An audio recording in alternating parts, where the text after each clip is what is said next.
prvi ligi je potekal še nedeljski dvoboj med domačim Rudarjem in Domžalami, dvoboj v Velenju na štadionu ob jezeru. Rudar zmaga, remi in poraz v letošnji sezoni, Domžale pa še vedno neporažene zmago in 2 remijema.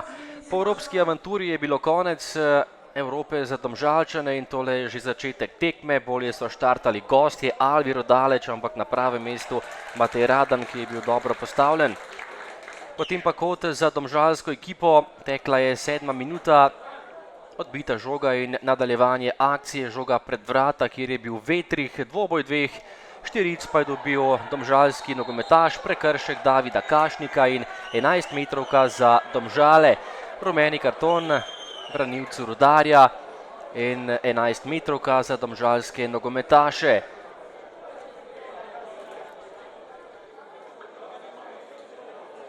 Glavni sodnik Roberto Ponis tokrat ni okleval in Domžalčani so imeli izjemno priložnost za prednost. K žogi je stopil Morel, ki je bil tokrat izjemno natančen in učinkovit. Radan je bil brez možnosti, v desni zgornji kot je šel strel in Morel je popeljal Domžale do prednosti 1-0.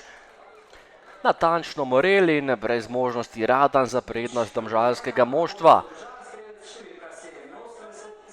Do konca prvega polčasa še nekaj napadov na eni in drugi strani. Prva priložnost za Domžale, do žoge je prišel še enkrat Morel, ki je bil izjemno dobro razpoložen, našel Bratanoviča, ki je streljal, a tokrat obramba Radana, ki je pospravil žogo v svoje naročje.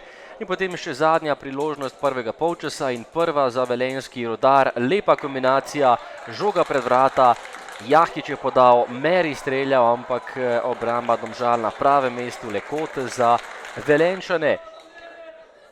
Drugi polčas in prva akcija za Rudar, strel mimo gola Adnana Golubovića, sprožil je Meri.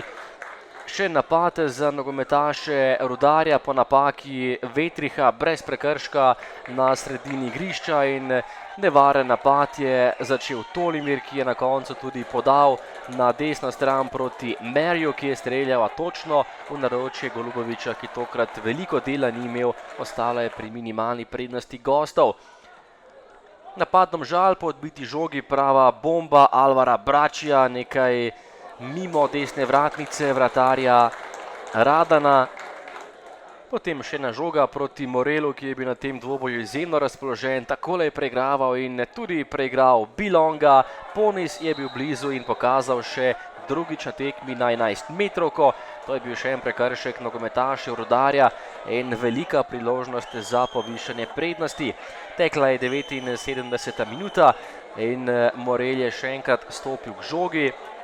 Prvič je bil izjemno natančen, visoki natančen strel, drugič pa veliko manj, nekoliko mu je tudi spodrsnilo, žoga visoko prek vrat in ostalo je pri minimalni prednosti Domžal.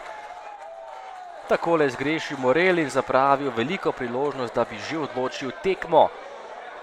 Potem pa kot v 86. minuti, žoga pred vrata in najspretnejši je bil Blažič, to je bil dober strel, obramba Radana na kratko pa le do Žuninja, ki je bil sam pred vrati in žogo potisnil mrežo za 2-0. Domžale so povedle v zaključku tekme in s tem tudi odločile zmagovalca. Pred drugo zmago so bili Domžalčani, še tretji gol Žuninja, ki se je izenačil s 3 goli, Ščirjakom in Arčonom na prvem mestu lestvice strelcev prve lige Telekom Slovenije. Na koncu Rudar Domžale 0-2. Pre svega čestitam Domžalama na uspešnej prezentaciji slovenačkog fudbala. Najprej čestitke Domžalam za uspešno zastopanje Slovenije v Evropi. To je bila izkušena predstava Domžal in njihova zaslužena zmaga. Na drugi strani pa nam je manjkalo nekaj standardnih nogometašev, 3 standardni branilci. Manjkali so Bolha, Ristić in Zec, nismo imeli pravih rešitev in bilo je preveč napak, kar je izkušena ekipa Domžal izkoristila na najboljši možen način in zmagala. Jednostavno nismo imali prava rješenja, igrače koji bi mogli dostojno da ih zamene, tako da je bilo dosta grešaka što je uigrana i iskusna ekipa Domžala iskoristila na najbolji mogući način. Jaz sem prezadovoljen, da smo pokazali takšen obraz, kot smo in odnesli vse 3 točke. Seveda sem se bal te preizkušnje, kajti nikoli ne veš, kako to izgleda, ko se vračaš iz Evrope v domače prvenstvo, ampak odgovorili so fantje na neverjeten način. Mene so impresionirali z energijo in pa s kvaliteto, ker mislim, da smo tudi zasluženo zmagali.